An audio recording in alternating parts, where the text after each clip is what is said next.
So let's look at being able to determine which species gets oxidized and which species gets reduced in these redox reactions.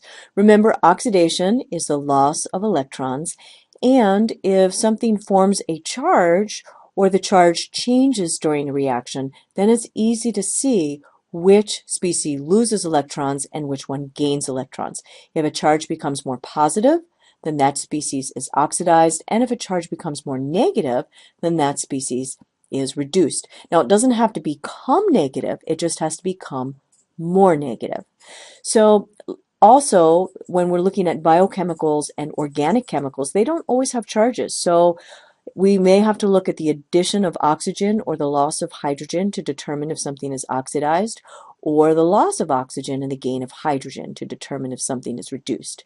So let's look at this first example here where iron reacts with oxygen to form one of the chemicals in rust, and we know that this is a redox reaction because elements are reacting. So pause the video and see if you can figure out which species gets reduced and which species gets oxidized.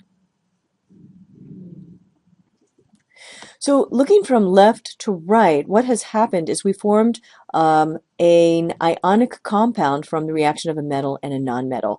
And metals always lose electrons when they react to form cations. So iron on the left has no charge, but on the right it has a charge of +3. So iron got oxidized. And oxygen on the left has no charge, but when it forms an ionic compound, it gains electrons to form an anion. Oxygen oxide has a charge of -2, so it's gained electrons. Without even looking at the charges, we know that iron got oxidized because it gained oxygen, and then oxygen must be reduced since it's the only other reactant.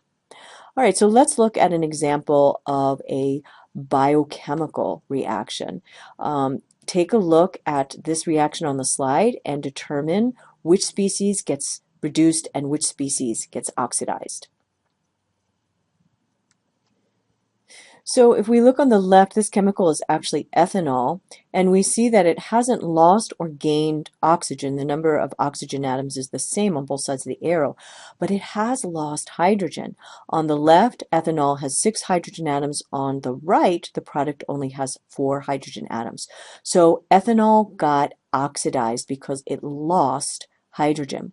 And if we look at NAD+, we can see not only did it gain hydrogen, which means it got reduced, but also its charge became more negative from +1 to 0. So the NAD+ got reduced and the ethanol got oxidized.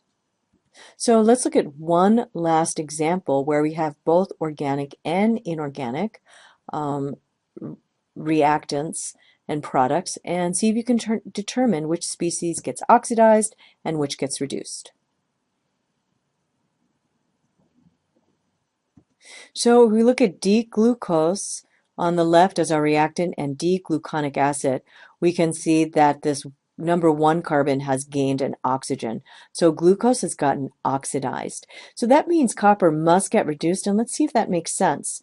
On the left-hand side as a reactant, copper has a +2 charge. And then on the product side, we see this product copper 1 oxide.